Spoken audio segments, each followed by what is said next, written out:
O Orçamento do Estado de 2014 é a peça-chave para fechar o pesado e exigente programa de assistência externa e abrir o período pós-Troika. Durante a primeira década da participação de Portugal na zona euro, o déficit externo médio anual foi superior a 8,5%, o que gerou um grande aumento da dívida externa, que entre 1996 e 2009 cresceu mais de 10 vezes. Em 16 anos, o PS governou 13 de 1995 a 2011. Desde 1993 que Portugal se endivida externamente ano após ano. O país empobrecia silenciosamente. Em 2012, o governo conseguiu inverter a situação, reduzindo a dívida externa. O saldo da balança corrente e de capital passou a positivo, o que não acontecia há 20 anos. Em abril de 2011, Portugal estava na bancarrota. Dispunha de reservas financeiras para assegurar o funcionamento do setor público por poucas semanas. Em agosto de 2013, tem disponibilidades para pagar cerca de um ano de salários na administração pública. Passou de 4 mil milhões de euros para 19 mil milhões de euros, um aumento de quase 500% das suas reservas financeiras.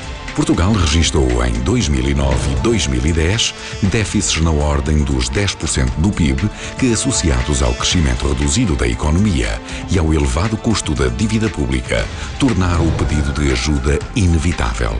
Até ao final de 2014, o governo estima ter reduzido o déficit herdado em 10 mil milhões de euros. Este esforço de consolidação orçamental é essencial para que os juros da dívida pública possam continuar a descer e assim permitir o regresso de Portugal ao financiamento regular em mercado e para que o país reconquiste sustentabilidade financeira. A equidade do ajustamento, assegurando a contribuição de todos os agentes económicos e sociais.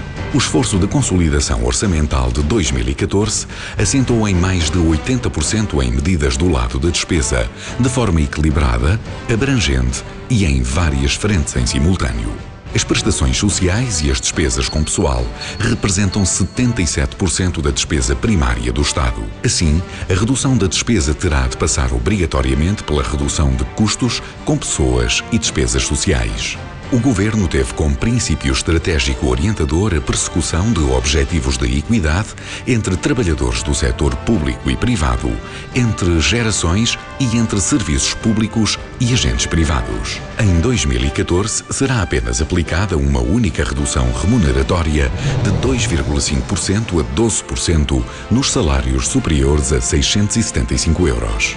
Deixará de existir a anterior redução aplicada desde 2011 de 3,5% a 10% nas remunerações e os dois subsídios serão integralmente repostos.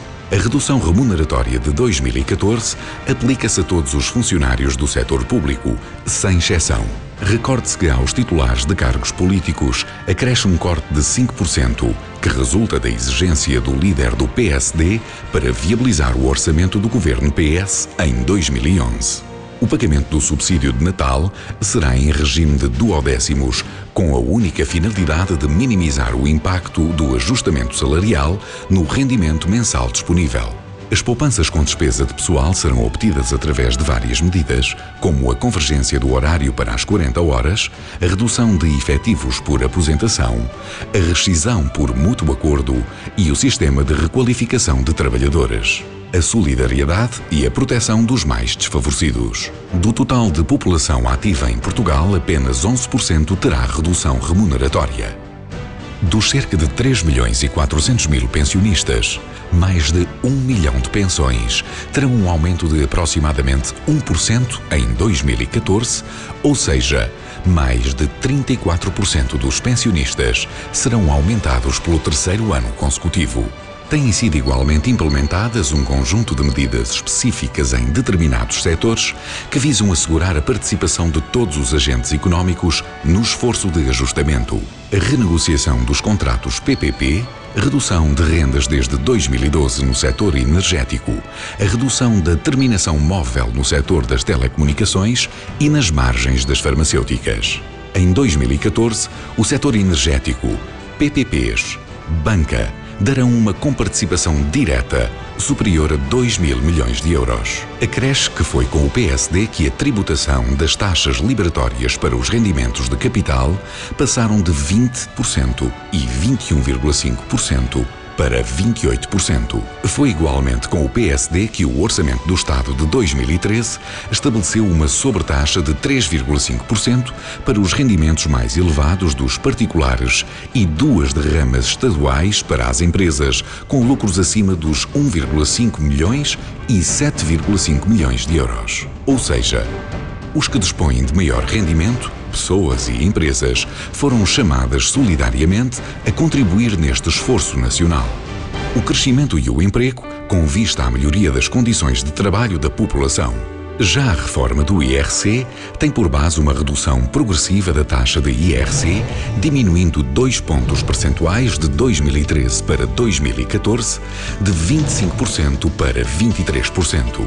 Com o objetivo do equilíbrio das contribuições de todos os agentes económicos, a reforma do IRC estabelece o alargamento da base de rendimentos tributáveis nas grandes empresas, sobretudo as com endividamento excessivo, mas excluindo as micro e PMEs. A OCDE estima que as reformas estruturais deverão ter um efeito positivo de cerca de 3,5 pontos percentuais no PIB potencial de Portugal até 2020. Portugal já está a crescer. A economia portuguesa saiu da recessão técnica, a produção industrial aumentou, as exportações subiram, reduzindo substancialmente o déficit da balança comercial. No final do terceiro trimestre, tínhamos menos 32 mil desempregados do que em 2012. A Moody's mudou a sua perspectiva do rating da dívida portuguesa de negativo para estável.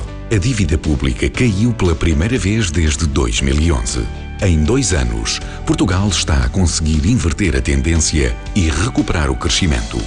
A pouco mais de 6 meses de sair do programa de ajustamento, falta já pouco para os portugueses recuperarem a sua autonomia financeira e voltarem a ser senhores do seu destino.